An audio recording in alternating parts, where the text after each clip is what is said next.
એક રેસ્ટોરન્ટ હતું જ્યાંનો નાસ્તો ખૂબ જ પ્રચલિત હતો. સવારમાં ત્યાં નાસ્તો કરવા માટે લોકોની ખૂબ ભીડ જામતી. દૂર દૂરથી લોકો ત્યાં નાસ્તો કરવા માટે આવતા. તે ભીડમાં રોજ એક આદમી આવતો અને ચૂપચાપ નાસ્તો કરતો અને પૈસા આપ્યા વગર નાસ્તો કરીને નીકળી જતો.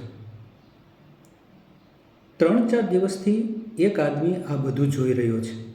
તેને તે રહેવાયું નહીં એટલે એ રેસ્ટોરન્ટના માલિક પાસે ગયો અને ફરિયાદ કરી કે તમે આ વ્યક્તિને દરરોજ જોવો છો તો એને તમે કંઈ કશું કહેતા કેમ નથી?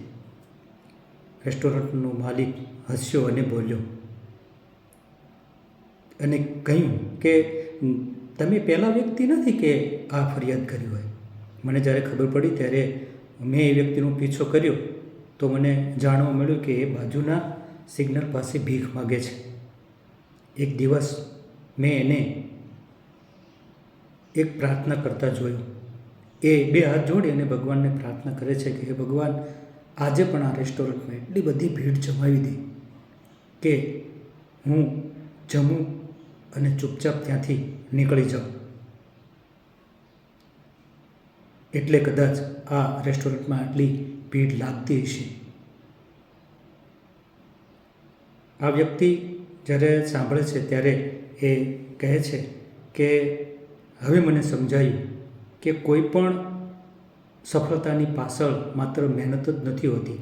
ક્યારેક કોઈક અજાણ્યા આશીર્વાદ પણ આપણે ન વિચાર્યું હોય એવા સ્થાન પર મૂકી દેતા હોય છે. તો આ વાર્તા પરથી આપણે એટલું જ વિચારવાનું કે દરેક વખતે આપણી મહેનત જ આપણને સફળતા અપાવતા નથી.